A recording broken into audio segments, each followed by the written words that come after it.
We already, as you can see, and has been just described, have cars on the track then for our next race. This is the Toyota Tyres BRSCC Porsche Championship, and here is how the grid lines up then. It's Andrew Porter and Anthony Hutchins that make up the front row of the grid based on the second fastest times from qualifying yesterday. Gary Lawrence, on the front row with him. Then Lee Bowden and Anthony Hutchins on row 2, Nick Hull on row 3. Then it's Chris Valentine, who's the first of the Porsche 924s, with Peter Smith and John Jones at the back of the grid.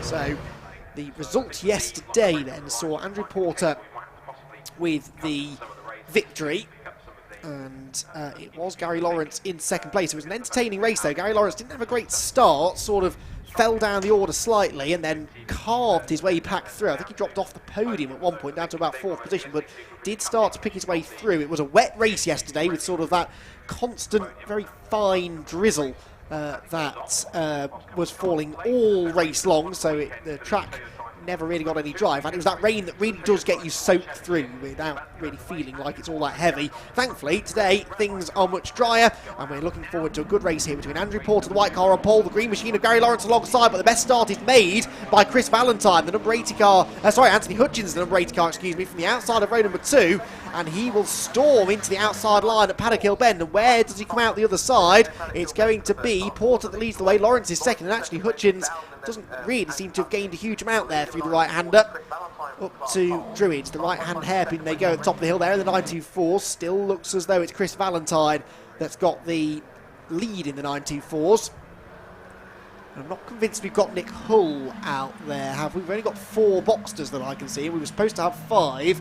Nick Hull appears to have vanished somewhere, so sadly one non-starter from the Boxsters. Through Surtees, there is your race leader then, Gary Lawrence hunting him down as he was doing through the second half of yesterday's race. Number 16 is Lee Bowden in 3rd position. Gary Lawrence, by the way, was the points leader coming into this weekend on 124 points. That was 13 ahead of Andrew Porter. Meanwhile, we've got Anthony Hutchins there going up the inside of Lee Bowden for 3rd into Paddock Hill Bend. I think we should be able to make that stick. So obviously yesterday Gary Lawrence was able to take the race victory, and that scored him obviously more points than Hutchins, so the gap will have come down between the two of them now. Another victory here maybe for Lawrence could allow him to maybe move closer into, or extend his championship lead again, but a win for Hutchins could mean, for Porter, could mean that the gap continues to come down once more. Surtees then goes Hutchins, and he, with Lee Bowden right behind him now, they're trying to retaliate after that move that was made, and good move that was made into Paddock Hill Bend by Hutchins, which I think started with a better exit from this corner, clear away to Clark Curve. Nose to tail then for 3rd position, but as they come across the start-finish line, my timing screen is telling me that Gary Lawrence has got the race lead, which he hasn't, because there's a transponder issue for Andrew Porter. Porter in the electrics, I think, from yesterday's downpour. So Porter leads the way then. Lawrence is 9/10 behind him, then a further 1.5 seconds back to Hutchins in 3rd, Bowden in 4th, and then Valentine 5th, leading the 94s, who are themselves fairly well spread out already. Last time out at Croft, it was Gary Lawrence who was very much the form man, taking 2 victories but then a non-finish in race 3. With Porter taking the victory is what has allowed Porter to still stay within touch as far as the championship is concerned.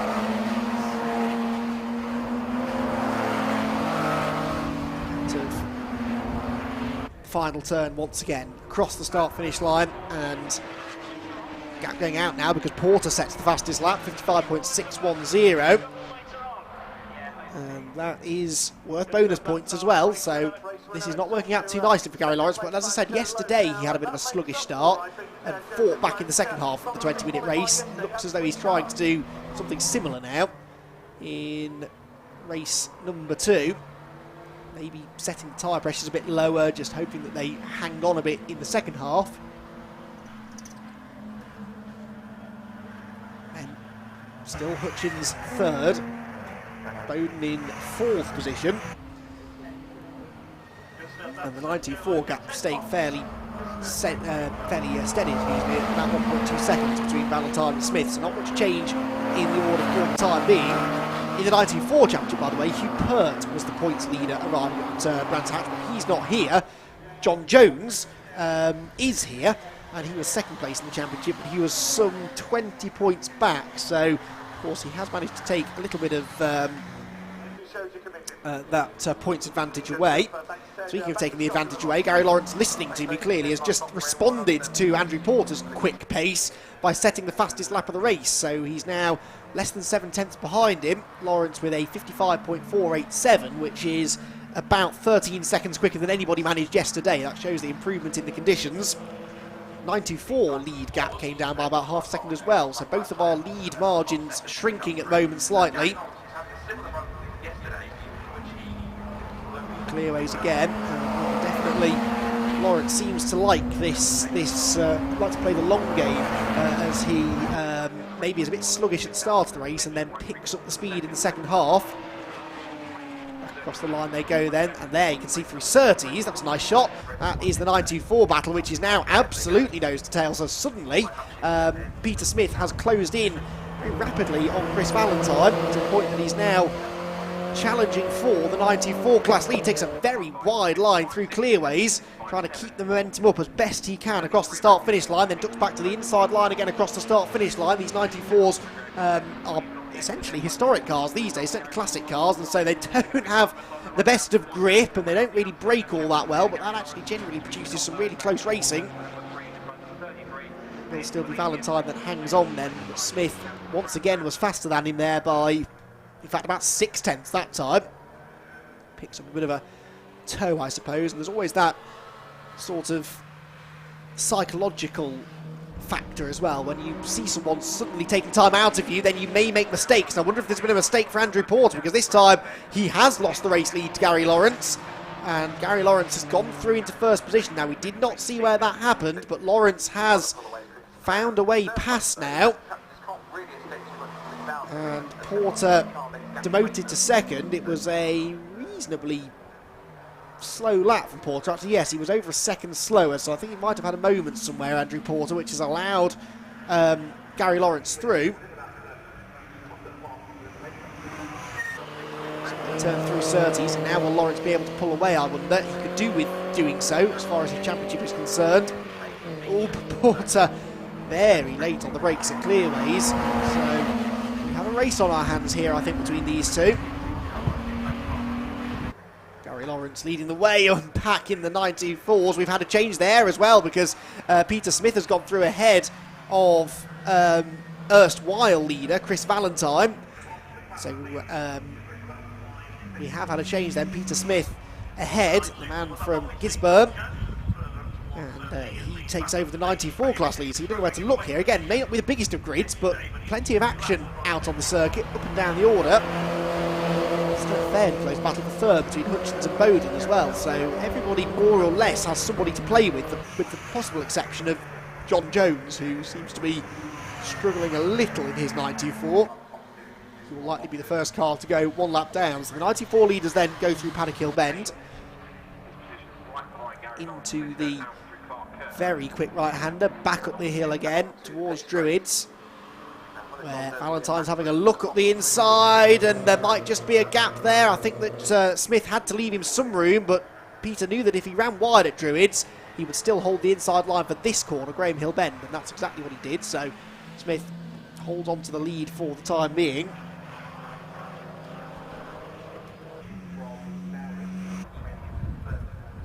This is a really good to and fro battle between the top two in the 94s, and the Boxsters are equally as close. They've just negotiated, actually. John Jones is lapped 924.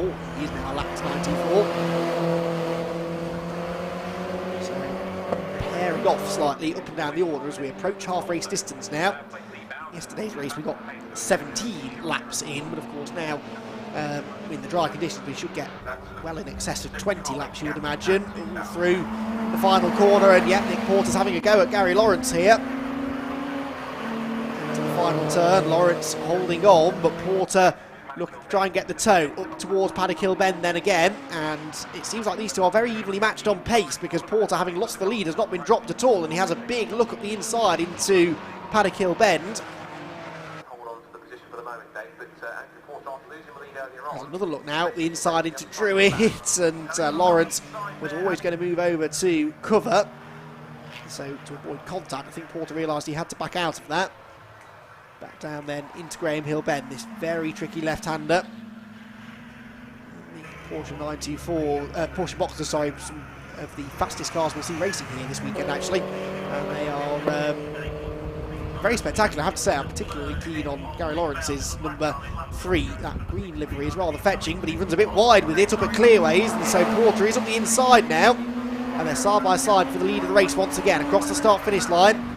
And Andrew Porter will have the inside for Paddock Hill Bend and should therefore be able to go through. And indeed he does lead at the line by 1/10 of a second, and leads completely now as they go through Paddock Hill Bend. So another lead change. We've seen some good races between these two this year. Snetterton springs to mind at the start of the season where we saw an absolute humdinger of a final race of the weekend, with the lead changing hands almost by the lap. So we're in for a similar sort of situation here, I think, and it's a similar story for third, because Anthony Hutchins cannot get away from Lee Bowden. And so Bowden, can he prise the door open in a similar sort of way that Gary Lawrence just did to get into third place? It's not the easiest of circuits to overtake at Brands Hatch, but you can force mistakes out of the driver in front quite readily. So that's certainly what Bowden will be trying to do here. He's close enough to do so, but it's actually Bowden that runs a bit wide through clearways on this occasion. So it stays with Hutchins in third by, well, a slightly increased margin now as a result of that moment. It was 3/10, it's now 8/10 between them.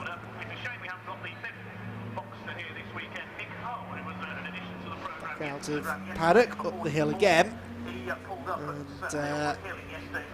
not quite nose to tail now between these two, but it is fairly close nonetheless between Hutchins and Bowden. The lead gap, though, I can tell you, between Porter and Lawrence has shot up now to a second, and also actually Peter Smith, now he's ahead of Chris Valentine, is 2 seconds up the road in the 924s. So it seems that midway through this race there's been a real shift of power in both of the classes, and some of the drivers maybe who've set their cars up to come on stronger in the second half of the race have done so, and those cars now looking stronger as we move into the final third. Lawrence looking like he is going to lose some points to Andrew Porter. Porter's also nicked the fastest lap away from him as well a couple of laps ago, 55.448. So championship-wise in the Boxsters, it's all going to get very tight going into that third race later on. Nick Hull, by the way, who's third in the points, was racing here yesterday, but sadly the car broke down, and I don't think he's been able to get the car fixed. I think that's why he's not out there for this race, and maybe we won't see him for race 3 either, which would be a great shame. Lawrence then, second place man, just working his way past the second place 924, and that's what these two will have to do in a lap or so, and that could add an extra dynamic to this third place battle between Hutchins and Bowden.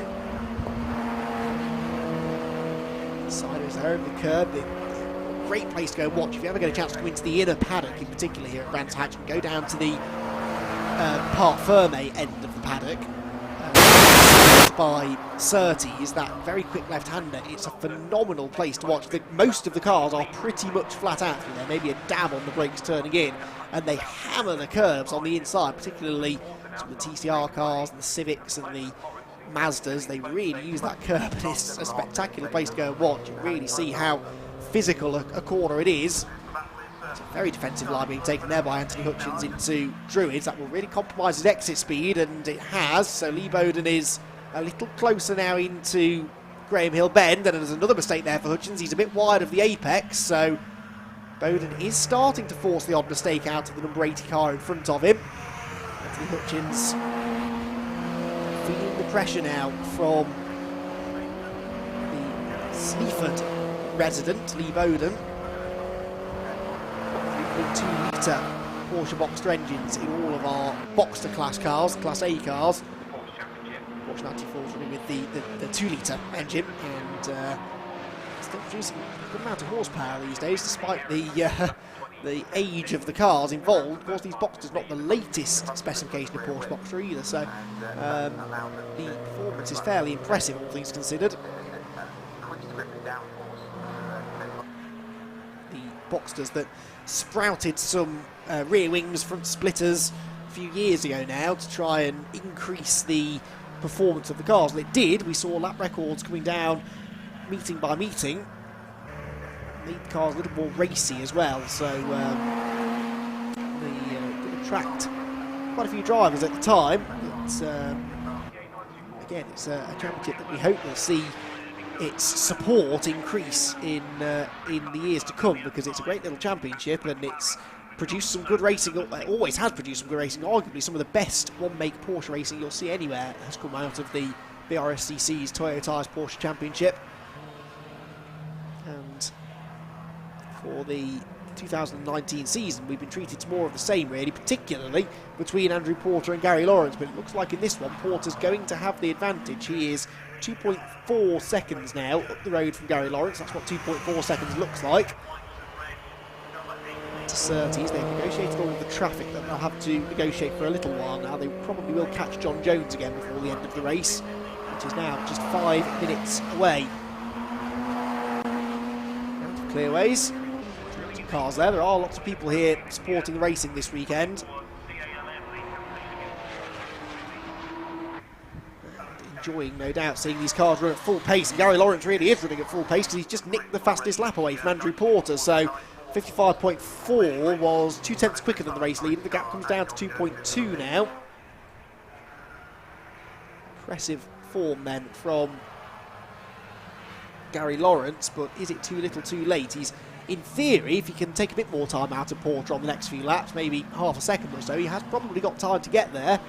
Time for another 4 laps or so, so Lawrence may be able to generate one last challenge. But catching is one thing, passing very much another, as we know. There is the third place pair, which is not such a battle anymore. 1.9 seconds separate those two. A bit more traffic there for Porter, so has that allowed Lawrence to catch again? Yes, it has. It's another fastest lap for Lawrence, 55.213, and he gets past John Jones's car without too much delay as well. That was nicely done. 1.5 seconds now between Porter and Lawrence. Gap came down by 6 whole tenths that time, in fact nearly 7 tenths. So Lawrence, we said that he came on strong in the final 5 minutes of yesterday's race, and again it's exactly the same situation here today. Clearly got that car set up to be good on the long run, which is, you know, I suppose that's what you need in a way. It's no good, it's all well and good leading the first couple of laps. You can lead the first 20 laps, but if you don't lead the final lap, then it's all for nothing really. So Lawrence coming from behind here, but he's really pushing clearly and wrestling the car into clearways, but they're almost in the same shot now. In fact, they are just about as they come out of clearways onto the pit straight. So this gap was 1.5 seconds a lap ago, and it's now come down again, I'm sure, on this lap. It's not the fastest lap this time for Lawrence, but it does come down by another 7 tenths. So at that rate, he'll be on the tail of Andrew Porter coming on to the next lap, and we've still got 3 minutes to go. So is Porter fading because he's got a problem? Is Lawrence getting quicker because he's got the setup right? Is it a combination maybe of the two? This is now, though, the closest battle on track, and they're almost as one as they head into Graham Hill Bend. Gary Lawrence hits the loud pedal, carries visibly more speed down the Cooper Straight. Now, I was just looking out of my window then. I got a good view of the cars as they go through the acceleration zone out of Graham Hill, and it did seem as though Porter's car wasn't really accelerating as quickly as it should. Now, that may have been because he didn't get such a good exit from Graham Hill. It may be that there is a problem with that car. But this is certainly developing nicely with, what, 2 or 3 more laps to go. It'll be tight whether we get a third, but we'll certainly get 2 more laps in. And it is absolutely nose to tail now, 4 tenths of a second, but we don't really need the timing screen to tell us that it's close now between the top two, Porter and Lawrence. Lawrence with a good exit, goes to the outside line because Andrew Porter will always defend the inside into Drews, but he leaves a chink of a gap. Lawrence can't get there though.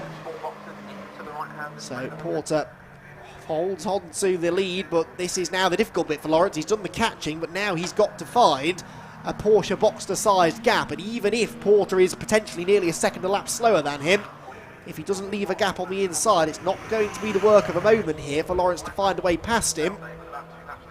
We should get 2 more laps after this one, I reckon, so 1.5 minutes left on the clock. It's going to be a 22-lap race. And and that extra lap might be all that Lawrence needs here, because he's within striking range now, onto the pit straight. Let's see what the straight line speed is like. Fairly even. They are of a similar pace, and remember that Lawrence had a slipstream there, but he's just better on the brakes. Look at how much more corner speed he takes into Paddock Bend. But then still seems to get off the corner fractionally better as well, and then is able to force the leader to defend. And the more defensive driving you have to do, the more likely you are to slip up at some point, because you're watching your mirror more than you're focusing on what's in front of you. And that's the hope here for Lawrence, that he can force one little mistake out of Porter. And if that mistake comes, Lawrence will need no second invitation. Down Cooper Straight.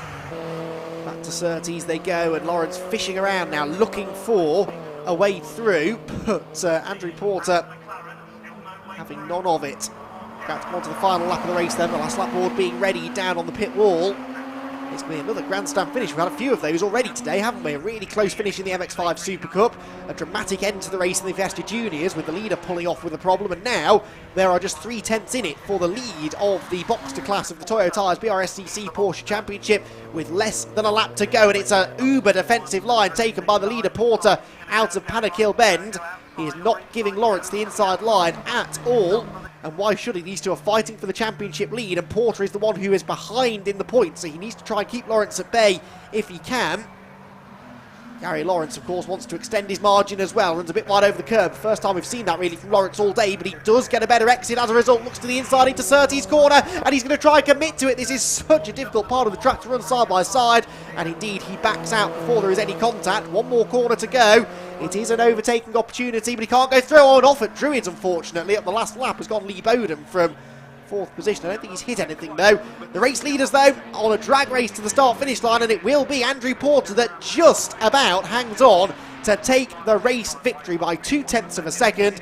It's Porter from Lawrence, the top two, with Hutchins, who will come home a lowly third, a very lowly third, because actually, Bowden's not going to get going again. He looked like he was selecting first gear and carrying on, but he's not been able to. The car is now creeping downhill. He tries to use gravity to help him fire the engine back up. This, meanwhile, is Peter Smith in the 924 class lead. He's had victories already this year. Indeed, he won at Croft last time out in 2 of the 3 races, and he was second in race 1 at Croft as well. So it's been a good turn of form in the mid-season for Peter Smith to move well and truly into the 924 class championship contention. Out of clearways he comes, across the start-finish line, and Peter Smith with the win here at Brands Hatch in the 924s. And look at the margin that he had over Chris Valentine in the end. So Valentine really fell back in the final third of that race. There were only a second or so between them until about 5 minutes to go. And there is Valentine, comes through, and Lee Bowden has got going again, and was still classified 4th in the Boxsters, but of course he finished over a minute behind in the end. So an entertaining race there for the Toyo Tyres BRSCC Porsche Championship, and that result will mean that Andrew Porter takes a few more points out of Gary Lawrence. What was a 13-point advantage has now come down well into single figures with those 2 results. However, Lawrence was able to take the fastest lap in that race. It was Lee Bowden, actually, who was quickest yesterday, so neither of them got the bonus points in yesterday's race. Porter then confirmed with the victory. 2nd for Lawrence, 3rd for Hutchins, 4th Lee Bowden, 5th Peter Smith, and 6th for Chris Valentine. With Smith and Valentine the top 2 94s, as you can see, and John Jones a little off the pace, but still got to the end in 7th, and will, by default, get a podium in the 924 class. So Lawrence then hasn't yet lost the championship lead, but it is getting rather tight now between the top 2. That is going to continue to excite us, I think, as we get through the rest of the season. They've got one more race to come as well later on, the Porsches. No, they haven't, I beg your pardon. No, sorry, they only have 2 races. It's usually a triple header for the Porsches, but it's just the 2 races this weekend at Brands Hatch. So that is it for the Boxsters and the 924s. A race yesterday, and a race this morning. And already preparations down on the grid for our next race, which is the BRSCC Avon Tyres National Formula Ford Championship, and that will be, if yesterday's race anything to go by, another absolute milestone, and they will have 2 races today as well as their first one yesterday. So the marshals preparing to grid those cars up. Before that, though, we will eventually be able to hand down to Bryn in Parc Ferme, who will hopefully be able to have a word with our podium drivers. And right on cue, I believe that Bryn is down there with them.